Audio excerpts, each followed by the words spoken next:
What's up, buddy? How you doing? Well, I'm probably about as tired as you are. That's really hard. It's 101 on June 1st. I'm not really sure you're as tired as I am. It's been a long day, but you know what? It's been a good day. Except for getting locked out of my balcony, That's which kind I of had funny. I had to call security. And lucky for me, I had my laptop because I was able to email the Airbnb people to tell them to get security to come out to get me out. I was like, wow, trials and tribulations of being in Dubai. So here we are. We all should have such problems in life.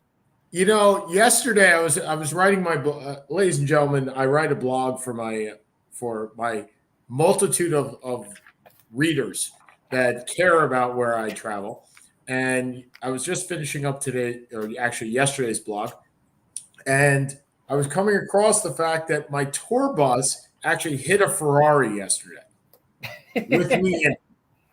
Now, the likelihood of me actually seeing a Ferrari outside of Dubai is slim. The fact that I would be behind one is even more slim. And the fact that somebody would actually hit one, to me, was ridiculous.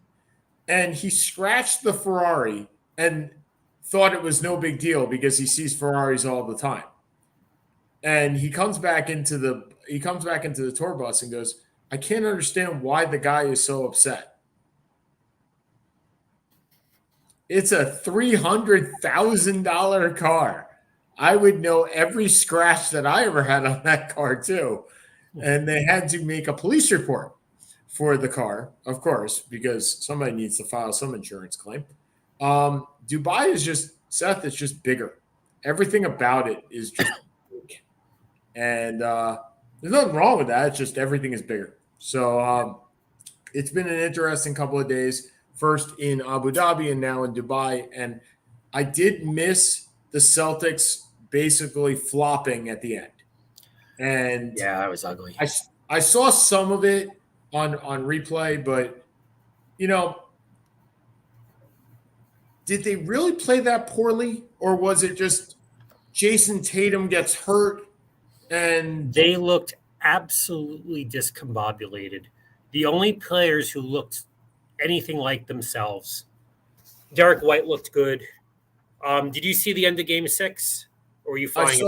I saw the replay and the tip, and once again, Derek White proving his moxie in Boston. Yeah. It's unfortunate that nobody will remember that game. Nope. And nobody will remember that tip. None of these games were particularly good. No, I'm saying like because of what he did. Right. No one's going to remember the play because they didn't win the series. Exactly. Yeah. Nobody's going to remember they came back from 3-0 because they lost the series. The only thing that they will remember is that they came back from 3-0 and lost the series. Not that they actually won 3 games. It's that they choked. Which they did. I mean, look, you want to blame the Tatum ankle. Makes sense. I want to blame the Tatum ankle and more importantly, the Brogdon injury. So Brogdon, I saw the box score. Hurt his arm, yeah. He was minus 15. Now, Malcolm Brogdon is a very good player, 6th man of the year. He's going to have surgery on his arm because of something that happened with his bicep during the playoffs. Minus 15. I mean, he came into the game and they were up 7 and they left and he was down 12. So, I mean, he didn't play. He was hurt. He didn't play a good game. I would blame it both on, look, you can have the excuses of injuries, but everybody has those, right? It's not just the Celtics. But to have these 2 massive players have injuries and Robert Williams too in Game 7, okay, like I put that on them. And now we have a finals of an 8 seed versus a 1 seed, which has never happened before. And I don't give look, I didn't give Miami a shot in any of these series. And here we are in the finals. Yeah, I don't see it. I just got off of Gary 8 on the Gary 8 show. I don't see it. Nobody's really done well betting against Eric Spoelstra over the last 15 years. But you look around this Denver team, You have, what are you looking for? You have your A superstar. Yep. You have your high end sidekick. You have very, very good supplemental players, and you're deep enough. I look at Miami, and forget it. Butler is fantastic in the playoffs. You have an inconsistent Adebayo. You're depending on Kyle Martin, who is sensational and should have won the series MVP.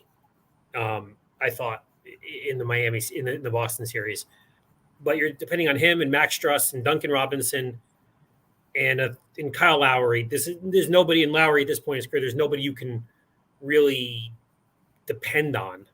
Yeah, you're banking on a bunch of second round and undrafted players, which I think at this point doesn't really matter. Whether they're everyone has made such a big deal about their second round, they're playing with chips on their shoulder, yada yada yada. They're good NBA players. It's just not as good a team. Yep.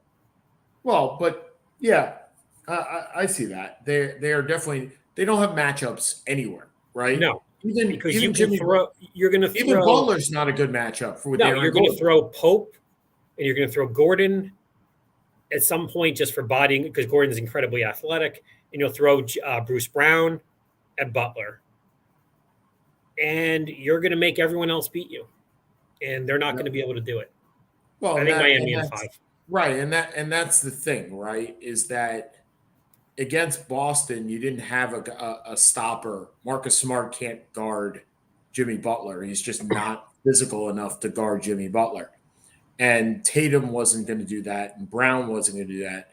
And now Denver could throw 3 guys at him, right? And say, all right, I don't need you to score at all. I don't need you to do anything else except hold Jimmy Butler to under 20 points. And truth be told, if I'm Denver, I'm double teaming Jimmy Butler every time he touches the ball, because you have the rest of the moxie of that team that's able to withstand the punishment that they're, and having Jokic in the middle is certainly a helpful thing, even if he's the most unathletic MVP of all time. Is Eric Spoelstra an Hall of Famer? Starting to feel that way, right? Has to be. Yeah, I mean, we're looking at 6 finals. I mean, look, 4 of them were with a team that 40% of the coaches could have gone to the 4 finals with. Okay, but he was there. Look, that's it's the Phil Jackson argument. Well, it's Casey Jones, it's Pat Riley, it's Phil Jackson. You take the position, you play with what you got. Yep. And that team has never really rebuilt. They've never really crashed. They're always well coached. And he's going to be there another, most likely, unless he gets burned out, which he doesn't strike me as the type, another 7 to 10 years. And who knows what this team will be during that line. It looks like it. I mean, I haven't really given it much thought, but if he's going to be a coach. In 15 years, he has won 3, 4, 5, 6, 7, 8, 9 division championships. Well, the division championship doesn't mean anything. Look who's in his division. Okay, he's got a 1-loss percentage of 60%. He's won 60% of his games. 60%. Sorry, that's his playoff games. He's won 60% of his regular season games too. So I mean, he's got over 1,000, over 700 wins already. As you said, he's won 2 championships, not 3, 2. In 2011, 2012, 2013. He's made it to 4. This is his 5th finals. No, it's his 6th. 6? Yeah. He made 4 in a row with LeBron, 1 in the bubble. Yep. No. Yeah. No, he lost in the lost in the NBA Finals. Yep. In 1920. Yep. You're right. So, yeah. So, I mean, he's probably, like you say, he's probably got another 10 years in him. He's got 700 wins already. So, I mean, he goes another 10 years at 60%. That's another 480 wins. He's over 1,000. And there's only 2 coaches in NBA history over 1,000 wins. So, I mean, he's got to be in the Hall of Fame if he does that. I mean, actually, I'm sorry, there are 3. It's Nelson, It's Nelson, Popovich, and Jackson, I think, are the three that have 1,000 wins. I'm almost sure. I know Nelson's in there. But yeah, I think he's there. Um, Anything else that impressed you? Or, I mean, look, you got the Celtics have huge, huge decisions to make now. Yeah. Is this a You're team that can win a finals? Is this a team that can get better? And is this a team that if you max out Jaylen Brown, and we all know my feelings on Mr. Brown, but if you max out Jaylen Brown, is there enough around him to improve? And right now, this is the team. You have a little bit more wiggle room, about $13 million to improve this team. $13 million doesn't get you very much in the NBA. no, So, and what is Jaylen Brown, who's coming up on potential supermax contract? You're going to pay him $280 million. well, you're going to pay him and Tatum $600 million combined. I mean, that's what it is. And once you do that, this is your team. Yeah. Like because now There's you're no place else entering. to go with it.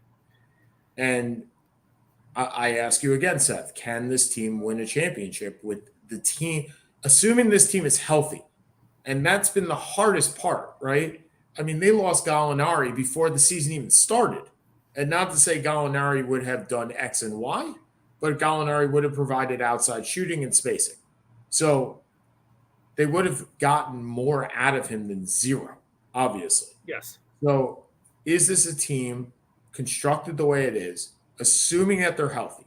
So you have Brogdon as your sixth man. You have Smart, Tatum, Brown, Tatum, Robert Williams, Al Horford, and a bench of what Gallinari and maybe somebody else. Can that win a championship in the East? It can. I mean, it can. There's no team more talented in the East. I mean, Philly, we don't know where Philly's going. Milwaukee's older. There's no real other. Cleveland hasn't shown the ability to hit that level yet. The Knicks certainly are not at that level. The Nets are not at that level. Atlanta has talent, but there's no cohesion. Yeah. They can. I think the question, there comes a practicality of what do you do? Is it worth re-signing Jaylen Brown? Well, what's the alternative? At the price point he's going to want? Right. Well, what's the alternative, though? So the alternative is you trade him, Yes. right? That's the only other alternative. You're not gonna play him and not re-sign him. That's not happening. So No, that's silly. But right. But who are you going to trade him to? Who's going to pay him what he wants? Who's gonna? I got a better question, Seth. Who's gonna trade him knowing he can leave in a year? Yeah. I think it's a deadline call where you're playing for a championship and it's rent a mercenary. Like, I'm just talking out loud. I don't know. Well, so deadline deals are incredibly hard, right? Yes. Especially when you're putting together accumulating salaries. And we saw that with Kevin Durant this year, right? Yes, it was a huge deal. Yes, everybody thought the assimilation would just work. I think more and more with Phoenix than any other team, we saw that chemistry builds over time. This is not fantasy basketball where we just put four or five guys together and say, you guys will win a championship. That doesn't happen. If you're trading Jaylen Brown, you're giving up $25 million of salary, and you have to get that back. And I don't see many places where that goes very far either. Yeah. And that's another question, right? So do you think about dealing Tatum? Look, I've always said that this Celtics team overlapped in skills. Yeah. And that there is a bit of redundancy with Tatum and Brown. Now, Tatum is a better player. I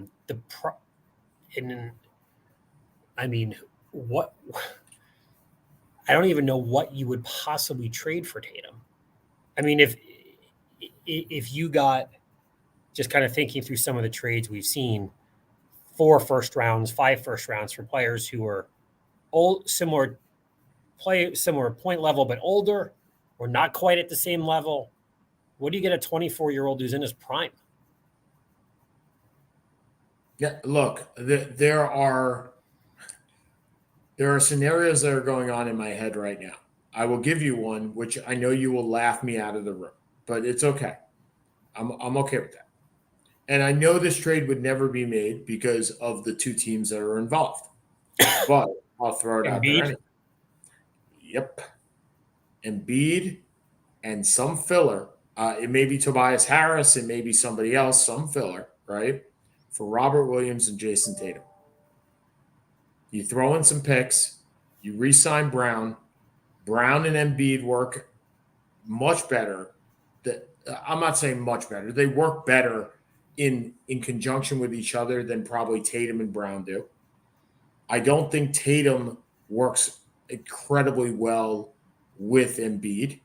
I think it's Brown works better as just a small. Brown is more of a natural supplemental player, complementary player. Yep. I mean, this is the question that the Sixers had with Jimmy Butler, right? Can I put a superstar next to Joel Embiid? And they decided no. they decided no, we can't. And man, they really wish they had Jimmy Been paying Butler for it ever since. Yeah, they have. But that's the trade. Look, I don't see that ever happening. Come on, I don't. I mean, the other trade, if I'm looking, is a straight swap of Paul George and Jason Tatum and deal with that. And but if you're the Celtics, why are you making that? Oh no! If you need to get picks ad nauseum, and the Clippers don't have picks, nope. So you go down the rest of the league, and there are no other teams that have what you're looking for. Karl Anthony Towns for Tatum doesn't work. You know why it doesn't work? Because Anthony Edwards is Jason Tatum, or he's Jaylen Brown. I mean, it's the same deal. You're just walking into the same relationship. If you want the picks, there's Oklahoma. If Oklahoma City, I don't know how they offer the salary though, because they're not going to give up. Well, they could figure out a way. But I don't see the Celtics doing that. The Celtics are going to win now. Look, if they were trading one of them, it would be Jaylen Brown. Yes. It would not be Jason Tatum if they had a choice. And I'm not sure that's the right choice, but that's the choice, regardless of what happens. So if you're trading Brown to Oklahoma City, so now you have Gilgeous Alexander and Brown, and you're running into the same problem. And I just don't. I mean, that would be. I will tell you, Brown and Williams for Holmgren and a bunch of picks and figure out some young players. That kind of works. I mean, now you got me guessing on NBA trade. Hold on a second. So we're gonna fashion one of these together, which we always love to do on this show. So hold on. So let me bring up our screen. Present. Share screen. Okay, so here we go. So we got the trade machine. So we put in. By the way, this may be the best thing ESPN ever did. Okay, so we put Boston, we put Oklahoma City, right? So we put in Holmgren. Put in Holmgren. Put in Jaylen Brown. Put in Robert Williams, who's earning much less than I thought he was, only $10 million. Now we got the Kraft. So Giddey's got to go. I mean, this is a young team. I mean, you're not finding a whole lot here. So let's put Saric and 4 number ones. I mean, or 3 number ones. So why does this fail?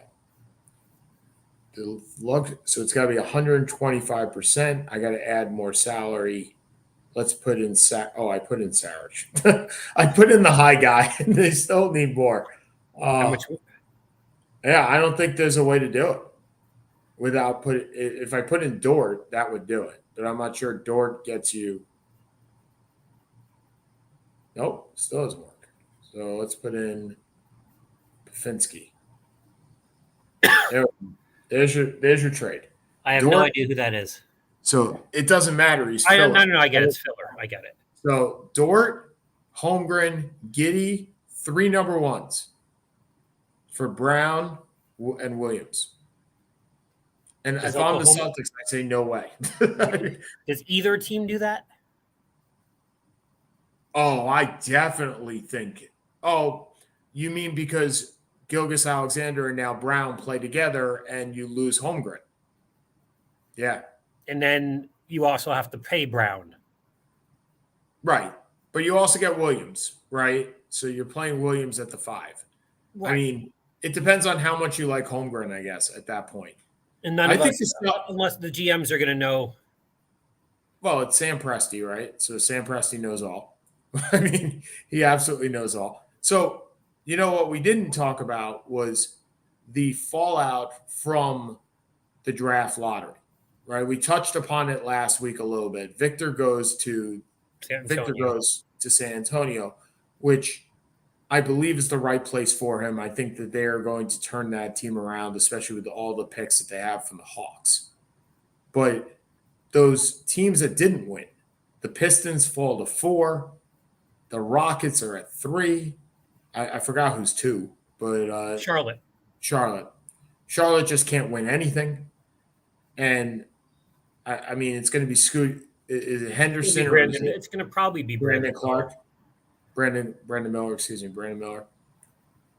And we'll have our NBA draft preview in like 25 days. Yeah, no, less than a month. It's June 1st, dude. Is it? It's June 1st. It's June 1st. I mean, we're after Memorial Day. You can start watching baseball now.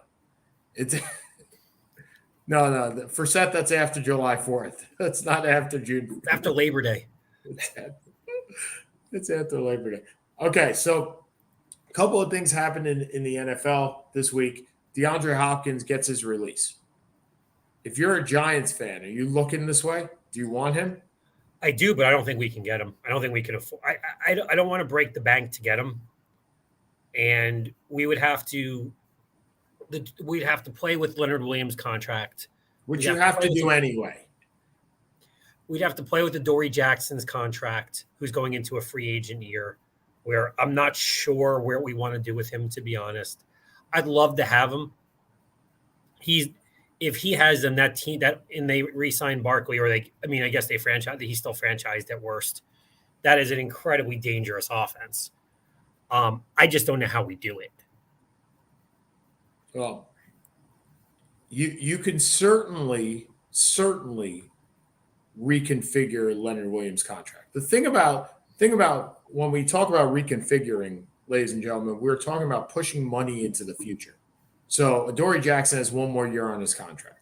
So if they were going to extend him, they could lower his cap number and assign a DeAndre Hopkins. Same thing with Leonard Williams. Thank you for the 2nd and 3rd round picks. Right. But look, you got something out of it. Except he's been excellent. I mean, $24 million player. And yeah, I know. But it can be done. So where do you think he winds up?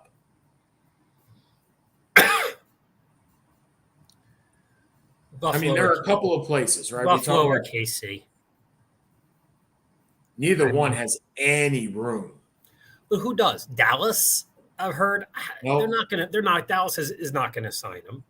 Nope. Green Bay's not going to sign him. Cleveland? I mean, I don't know what Cleveland's salary cap is. Cleveland with him and Amari Cooper would be pretty dangerous on the wideout side. Yes, they would be. And David Njoku in the slot. An interesting scenario, him going there. Yeah, I agree. There's not a lot of money out there, right? New England's got money. New England's actually got money. Would he go play for Belichick? I would love to see it happen. Yeah, to me, for him to go to New England doesn't make a hell of a lot of sense. You're not going in. This is a guy who's played for loser team and loser team. Yep. Do you think New England is the 4th team in a 4-man division right now? At best, the third. Yeah. No I'm argument. assuming you want to go to a team that's going to be relatively competitive. And considering New England's quarterback situation and the uncertainty that goes with Mac Jones, I don't know if it really makes sense. So you go to Tennessee. No, they're going nowhere. Where are they going? With what quarterback? Nobody in that division is going anywhere. Nobody. That's what I'm saying. Nobody in that. Indy's not going anywhere. Jacksonville's not going. Well, Jacksonville's Jacksonville. They may or may not. Who knows what? And they certainly don't need a wide receiver after getting Calvin Ridley. Houston's not going, and they're not. He's not going back to Houston. So why not take a shot there? Why not? But I agree with you. All right. Today, Joe Willie Namath turns 80 years old, which is quite impressive for the ladies' man that he was back in the 60s, and who knows how much cocaine and drugs he did in the 60s and 70s. Seth,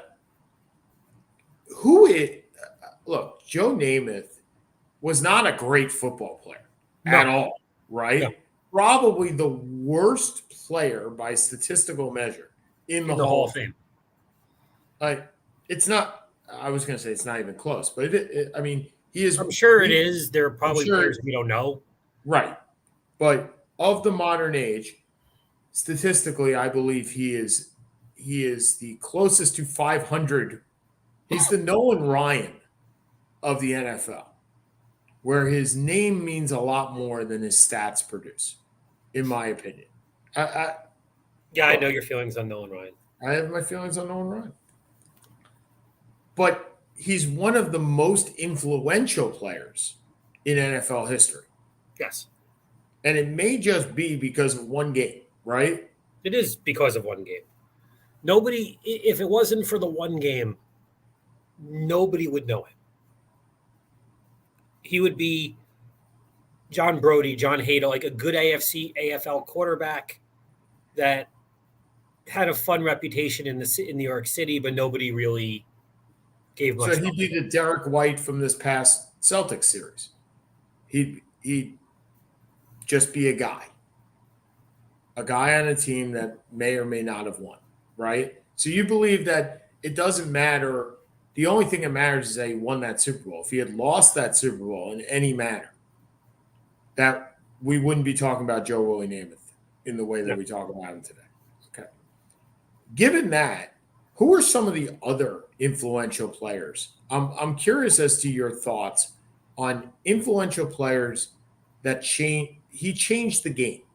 Now, he changed the game in ways that are more off the field, right? Yes. I mean, his first contract was $400,000. The first 400 because it was an AFL NFL squabble, right? And he's the first number one pick to go to the AFL. I mean, I was looking this week. For some reason, Julius Erving came to mind. And I don't remember why he came to mind, but he did. And I did a deep dive on Julius Erving. Do you know Julius Erving at one point was employed by 3 teams at the same time? I think I remember reading about this. It was one NBA team, 2 ABA teams, and they were fighting over where he was going to be. Yeah, they were going to, because the way the draft was with the ABA is any team could claim anybody, and it was kind of a Julius Erving was and Julius Erving is my answer to the influential player that Joe Namath was. Now, Julius Erving was far better player. Yes. But Julius Erving was the ABA had a hardship rule that said that after 2 years you could come out and be a player in the ABA. This is the Spencer Haywood rule, if I remember correctly. No. That was the NBA rule. Spencer Haywood was in the NBA. Or was it Connie Hawkins? Connie Hawkins was in the NBA. Okay. I think Connie Hawkins was in the ABA. I think you're right. So Julius Erving comes out after 2 years of UMass. He gets drafted by the Virginia Squires. Yep. He plays there for 3 years, which I really didn't remember, and then gets traded to the New York Nets at the time. He then gets drafted by the Atlanta Hawks. And the Atlanta Hawks play him in a couple of exhibition games. And the Squires go for an injunction. The Squires get the injunction. The Hawks get fined $25,000 for every game that Julius Erving plays, of which he plays five or six. The Nets then proceed to pay off all the Atlanta Hawk fines to settle the indemnity and then buy him from the bankrupt Squires. So you have, like you said, two ABA teams and an NBA team, and one's buying from the other, which made no sense. But without Dr. J, you can make the case much the same way as without Joe Namath. The ABA does not become the NBA. They were buying Dr. J. Yes. They were buying what comes into Dr. J. And I don't know, and maybe I don't know many other players that get that type of aura around them, even if off the court aura, for that reason. I mean, you have your Jordans, but Jordan did it on the court, right? You have your Magic and Larry, and they do it on the court. Influential other players, I mean, you have Jackie Robinson, you have Larry Doby, you have those types. And then you have your who is the guy that integrates? You have your Sandy Koufax. You do. Yeah. Yeah, but you also have your Globetrotters that integrated the NBA. And I can't remember the guy's name. Sweetwater Brown. Sweetwater Brown. Good. By the way, good movie. Good movie. Highly recommend watching Sweetwater. Yeah, and Abe Saperstein, the guy that thought he was going to get into the NBA at some point and never did, for whatever reason that was. The founder of the Harlem Globetrotters. So, yeah, so we have that. But Joe Namath turns 80 years old today. I would say congratulations. I don't know how many knee operations you had to make it to 80 years old, but I hope I don't have any of those. Yeah. And so what else was I going to talk about? I'm sorry. I am exhausted, so I apologize for that. You want to call it? Yeah, let's call it right here. I think a half hour is enough for today. For Seth Kamen, this is Sean Palmer. We'll get back on regular track from Greece next week. another country. I think Seth and I are both exhausted at this point, and Seth logged off. So have a great week, everybody. We'll talk to you soon.